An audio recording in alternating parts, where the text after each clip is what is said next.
Megastar Chiranjeevi Pawan కళ్యాణ్కు మద్దతుగా అంతటితో ఆగకుండా బీజేపీ అభ్యర్థులకు కూడా మద్దతుగా టోటల్గా ఎన్డీఏ రావటం మహత్తర అవకాశం కాబట్టి ఎన్డీఏకు మద్దతుగా ముందుకు రావటం వాళ్ళని బలపరుస్తూ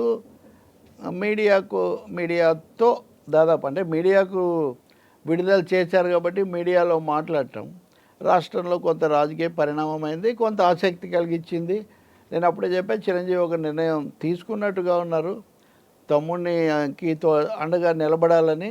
అదే సమయంలో బీజేపీకి ఆయన ముందు నుంచి సన్నిహితంగానే ఉన్నారు.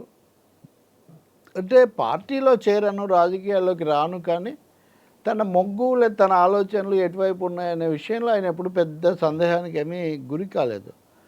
నిన్న ఎక్కడో ఇంటర్వ్యూలో సీఎం రమేష్ చెప్తున్నాడు, అంటే ఎవరికైతే చిరంజీవి రమేష్కు కలుసుకున్నప్పుడు చిరంజీవి అని మాట్లాడారు. ఆయనే ఒక ఇంటర్వ్యూలో చెప్తున్నాడు, చిరంజీవి కుమారుడు అయినటువంటి రామ్ చరణ్ను హోంమంత్రి అమిత్ షాను కలపడానికి తను చొరవ తీసుకున్నాను అని.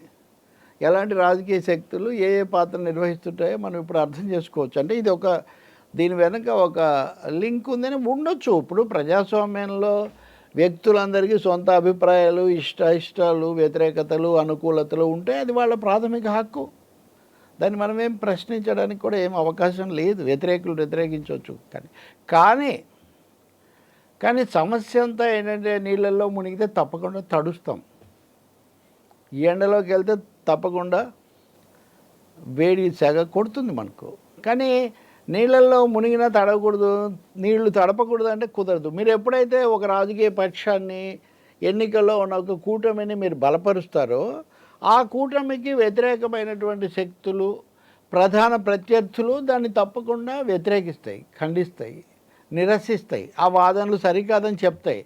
బలపరిచే హక్కు మీకుంటుంది, కానీ మిమ్మల్ని వ్యతిరేకించే హక్కు అవతరాలకు ఆటోమేటిక్గా వస్తుంది. That is the beauty of democracy. భావాల మధ్య ఘర్షణ, రాజకీయాల మధ్య ఘర్షణ, అలాగే ఓటర్ల తీర్పుల ఓటు వేసిన సంఖ్యలో ఎవరు ఎక్కువ వస్తారు దీన్ని బట్టే కదా ప్రజాస్వామ్యంలో నిర్ణయం అవుతుంది. కాబట్టి చిరంజీవి గారు నటుడుగా, పెద్ద మనిషిగా ప్రత్యక్ష రాజకీయాల మీద మాట్లాడకుండా ఉన్నంత వరకు అదొక తీరు. ఆయన ప్రత్యక్షంగా వచ్చి ఎన్డీఏ పక్షం తీసుకొని తెలుగుదేశం పార్టీ, బీజేపీ కలవటం చాలా స్వాగతించదగింది, దీనివల్ల ఆంధ్రప్రదేశ్కి అభివృద్ధి కలుగుతుంది అని అన్నప్పుడు తప్పకుండా ఎన్డీఏని వ్యతిరేకించేవాళ్ళు దాన్ని వ్యతిరేకిస్తారు. వ్యతిరేకించినప్పుడు ఏం మాట్లాడతారు అంటారు, ఆయన ఏం మాట్లాడారు అనేది ఒకటి. కానీ ఆయనను ముందు పెట్టుకొని మాట్లాడేవాళ్ళు ఎన్డీఏలో ఉన్నవాళ్ళు, అంటే జనసేన వాళ్ళు, ఉదాహరణకు పవన్ కళ్యాణ్ లాంటి వాళ్ళు ఆవేశంగా చాలా మాట్లాడుతుంటారు. చిరంజీవి ఆవేశంగా మాట్లాడారా లేదా ఇక్కడ క్వశ్చన్ కాదు. దాని ఆధారంగా పవన్ కళ్యాణ్ మాట్లాడే మాటలు ఇవన్నీ కలిపి వైసీపీ వాళ్ళు దాడి చేస్తారు, అందులో సందేహం ఏముంది లేదు. వామపక్ష నాయకులు చిరంజీవి చెప్పినట్టుగా ఎన్డీఏ ఎలా మేలు చేస్తుంది, ఇంతవరకు ప్రత్యేక హోదా ఎందుకు ఇవ్వలేదు, విశాఖపట్నం ఉక్కు ఎందుకు బేరం పెట్టారు, ఇలాంటి క్వశ్చన్స్ ముందుకు వస్తాయి. ఈ ముందుకు వచ్చినప్పుడు మళ్ళీ దాన్ని తప్పు అని చెప్పడం, చిరంజీవి మీద నటుడుగా ఉండే అభిమానం, అంటే మెగాస్టార్గా ఉండే అభిమానం, లేకపోతే ఒక పెద్ద మనిషిగా ఆయన పట్ల ఉండే గౌరవం వేరు. కానీ రాజకీయాల్లో ఆయన అభిప్రాయాలను వ్యతిరేకించటం, ఆయన చెప్పింది సరికాదని వాదించడం ప్రత్యర్థులకు తప్పనిసరి కదా, ఇంకా లేకపోతే వాళ్ళు ఏం చెప్తారు. ఇక్కడ ఆ భాషలో ఏమైనా అభ్యంతరాలు ఉంటే చేయొచ్చు, కానీ అననేకూడదు, మాట్లాడనేకూడదు అంటే కుదరదు. ఎందుకంటే గోదాలోకి దిగిన తర్వాత రెండు అభిప్రాయాలు ఉన్నప్పుడు రెండు అభిప్రాయాలు క్లాష్ అవుతాయి. కానీ పవన్ కళ్యాణ్కు చాలా ఆవేశం, కోపం ఈ విషయంలో కూడా రావటం, నా అన్నయ్యని ఏమన్నా అంటే నేను ఊరుకోను అని. చిరంజీవి గారిని వ్యక్తిగతంగా ఏదన్నా దూషిస్తే, లేకపోతే ఆయనకి ఏమన్నా ఆపాదిస్తే, ఆయన చులకన చేస్తే, ఆయన మీద బురద చల్లితే అప్పుడు దాన్ని తప్పకుండా ఖండించవచ్చు, తమ్ముడుగా ఆగ్రహించవచ్చు. కానీ అంటే నేను ఊరుకోను అంటే రాజకీయంగా తప్పకుండా అంటారు కదా. మీరు ఏ సమయంలో అయితే ఎన్డీఏ అభివృద్ధి చేస్తుందని మీరు అన్నారో ఆ సమయంలో మీరు కాంగ్రెస్ చేయదని, లేకపోతే కమ్యూనిస్టుల విమర్శలు సరికాదని, అన్నిటిని మించి వైసీపీ మంచిది కాదని మీరు ఆటోమేటిక్గా చెప్పినట్టే దాంట్లో ఉంది కదా. మోదీని ఉదాహరణకు ఈ దేశంలో చాలా విమర్శలు ఉన్నాయి. ఇండియా వేదిక ఏర్పడింది, అసలు చిరంజీవి గారు కూడా కాంగ్రెస్లో ఎందుకున్నారు, అంతకుముందు బీజేపీలో ఎందుకు లేరు, అది ఆయన స్వేచ్ఛ. కానీ బీజేపీ మంచిది కాదనే కదా ఆయన కాంగ్రెస్లోకి వెళ్ళింది. ఇంకోటి ఆయన ప్రజారాజ్యం పార్టీ పెట్టిన రోజుల్లో కూడా కమ్యూనిస్టులతో పొత్తు పెట్టుకోవాలనుకున్నారు. అప్పుడు కమ్యూనిస్టులు ముఖ్యంగా సిపిఎం నాకు తెలిసి ఒక్కటే అడిగారు, మీరు భవిష్యత్తులో బీజేపీతో కలవను అని మీరు చెప్పండి, మనం పొత్తు పెట్టుకుందాము అని. మేము పొత్తుకు సిద్ధమే అని. చిరంజీవి ఆ మాట చెప్పడానికి ఒప్పుకోలేదు, సిద్ధపడలేదు. ఆయన వెళ్తారా లేదా వెళ్ళలేదు కూడా అప్పటికి. కానీ ఆ మాట చెప్పడానికి మటుకు ఆయన సిద్ధంగా లేదు. కాబట్టి బీజేపీ మత రాజకీయాలు, బీజేపీ ఏకపక్ష పోకళ్ళు, అలాగే బీజేపీ ఇప్పుడు ఉదాహరణకు నరేంద్ర మోదీ, దాని మీద నేను మళ్ళీ వేరే మాట్లాడబోతున్నాను, పదే పదే మత సమస్యలు తేవటం ఇది దేశానికి మంచిది కాదని అనేక మంది భావిస్తున్నారు. ఆంధ్రప్రదేశ్కు ప్రత్యేకించి అన్యాయం చేసింది, ప్రత్యేక హోదా ఇవ్వలేదు, అలాగే పోలవరం పూర్తి చేయలేదు, రెవెన్యూ లోటు భర్తీ చేయలేదు, విభజన హామీలు అమలు చేయలేదు, విశాఖ ఉక్కును బేరానికి పెట్టింది. ఇవన్నీ బీజేపీ మాకు చేసిన అన్యాయాలని ఆంధ్రప్రదేశ్ ప్రజలు మనస్ఫూర్తిగా నమ్ముతున్నారు. కాబట్టే దేశమంతా మోడీ మోత మోగుతున్నప్పుడు కూడా ఏపీలో ఒక్క సీటు కూడా రాలేదు, 1% ఓట్లు కూడా రాలేదు. మరి అశేష ప్రజాభిమానం పొందినటువంటి కథానాయకుడు వాళ్ళు మేలు చేస్తారని నమ్ముతూ ఉన్నారు. ఆ నమ్మడం ఆయన హక్కు కావచ్చు, కానీ దాన్ని విమర్శించే హక్కు తప్పకుండా ఉంటుంది కదా.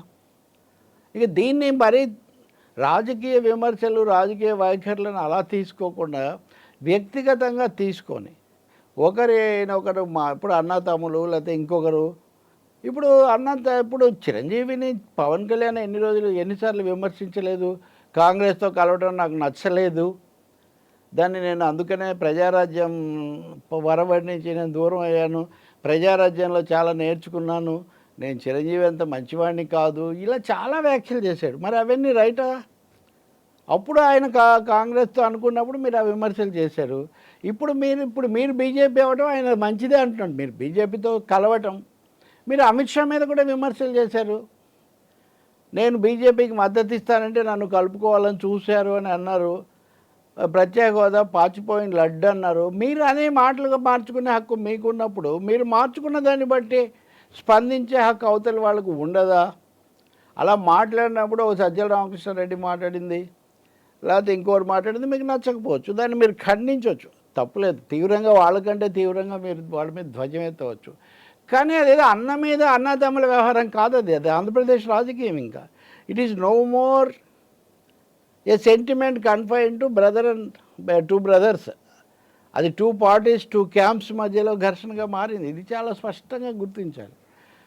కాబట్టి ఇప్పుడు అనేక సార్లు వైసీపీ నాయకులు, సజ్జలు లాంటి వాళ్ళు, మేము ఒక్కరు ఒకవైపు, మిగిలిన వాళ్ళందరూ ఒకవైపు, అక్కడ నక్కలు ఉన్నాయి, లేకపోతే పులులు ఉన్నాయి, తోడేళ్ళు ఉన్నాయి, ఇవి చాలా చాలా అంటుంటారు, హైనాలు ఉన్నాయి, ఆయనకు తెలిసిన జంతుశాస్త్రంలో ఉన్న పదాలన్నీ కూడా.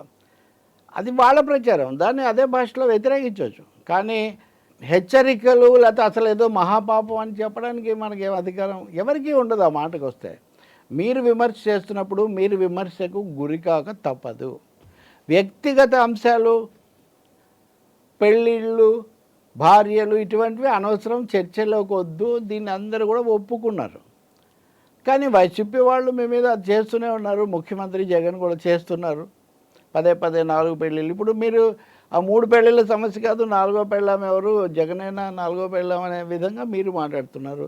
సో అలా మాట్లాడినప్పుడు మళ్ళీ వాళ్ళు దానికి వడిస్తారు. ఇంక దీంట్లో ఒకటి ఎక్కువ తక్కువ ఏముంటుంది? కాబట్టి ప్రమాణాలు, మనం పెట్టుకున్న ప్రమాణాలు, మనం పాటిస్తున్నటువంటి కొలబద్దలు, మనం చూపించే ఆవేశాలు ప్రజాస్వామ్యంలో ఈ గట్టునుంటావా ఆ గట్టునుంటావా అని ఏ గట్టుకైనా ఒకటే విధంగా ఉంటాయి.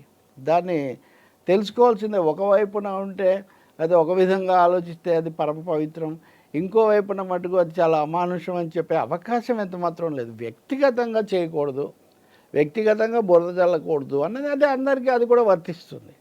కాబట్టి ఒక్క పక్షానికి ప్రత్యేకమైన హక్కులేమి సంక్రమించవు. ఈ ప్రాథమిక సత్యాన్ని ఈ ఎన్నికల పోరాటంలో ఇరు పక్షాలు లేకపోతే ఇరు శిబిరాలు గుర్తిస్తే మరింత మెరుగ్గా జరుగుతుంది. ఇప్పుడు అంతే, గతమంతా పక్కన పెట్టి జగన్ మీద రాయి దాడి జరిగిన తర్వాత తెలుగుదేశం, జనసేన, అందులో ముఖ్య నాయకులుగా ఉన్న చంద్రబాబు నాయుడు, లోకేష్, పవన్ కళ్యాణ్ సోదరుడైనటువంటి నాగబాబు, వీళ్ళందరూ మాట్లాడిన వాటిలో ఉన్న వైరుధ్యాలు మనం గమనించాం కదా. మరి అలా మార్చుకునే హక్కు మీకున్నప్పుడు అలాగే తీవ్రంగా అసలు ఆ దాడే జరగలేదు అబద్ధం అని మీరు అంటున్నప్పుడు వాళ్ళు మళ్ళీ అదే భాషలో చేస్తారు కదా. కాబట్టి ఇందులో ఒకరు ఎక్కువ ఒకరు తక్కువ, ఒకరు అనడమేమో చాలా ధర్మబద్ధం, ఇంకొకరు అనడమేమో నీతి బాహ్యం, ఇలా అనే అవకాశం ఏం లేదు. ఒకే ఒక్క వ్యక్తిగతంగా వెళ్ళకూడదు అని తప్ప, వ్యక్తులు రాజకీయాలు మాట్లాడినప్పుడు రాజకీయంగా తప్పకుండా తీవ్రమైన విమర్శ ఎదుర్కోక తప్పదు. ఇప్పటికైనా ఎన్డీఏ మీద, ఎన్డీఏ ఆంధ్రప్రదేశ్కు చాలా మేలు చేస్తుంది, ఆంధ్రప్రదేశ్ ప్రయోజనాల కోసమే ఎన్డీఏను బలపరుస్తున్నాము అని చెప్తున్నటువంటి వాళ్ళు దానికి ఆధారాలు ఏంటి, దానికి విరుద్ధంగా ఉన్న ఆధారాలు ఏంటి, వీటిని పరిశీలించాల్సి ఉంటుంది. వైసీపీని తప్పకుండా వ్యతిరేకించవచ్చు, దాంట్లో రెండో అభిప్రాయం ఏం లేదు. కానీ వైసీపీని వ్యతిరేకించడానికి మాకు హక్కు ఉంది. మేము అన్నదాన్ని గురించి తీవ్ర భాషలో మాట్లాడడానికి మటుకు అది మటుకు చాలా తప్పంటే అది కుదరదు. ఇప్పుడు రెండు మీడియాలు ఉన్నాయి కాబట్టి ఎవరి మీడియా అది ఇవ్వచ్చు. కానీ రెండు మీడియాలు చూసేవాళ్ళం, రెండు శిబిరాలను కూడా ఆలోకించేవాళ్ళం, వాటి మీద స్పందించేవాళ్ళం ఉంటాం కదా. అదే ప్రజాస్వామ్యం. కాబట్టి ఇక్కడ కీలకమైంది ఎందుకు ఆయన అంత సూటిగా ఇప్పటి వరకు దూరంగా ఉన్నాయని చెప్పాల్సి వచ్చింది. నేను ఇది కూడా ఒక మాట చెప్పాను, ఒకవేళ తను బయటికి రాకపోతే తమ్ముడికి కొంత నష్టం జరుగుతుందనే అభిప్రాయం వచ్చి కూడా ఆయన ఏమైనా చెప్పాడనే ఒక పెద్ద సందేహం కూడా కలుగుతుంది. ఎన్డీఏకి అవకాశాలు అంతగా లేవనే ఆందోళన కూడా ఆయన రంగంలోకి తెచ్చిందా అని, లేదా సీఎం రమేష్ ఇదివరకు రామ్ చరణ్ను కలిపినట్టే ఇప్పుడు చిరంజీవిని కూడా ఆయనే ప్రభావితం చేశానని రేపు క్లెయిమ్ చేస్తారేమో, మనకు తెలీదు. చూద్దాం.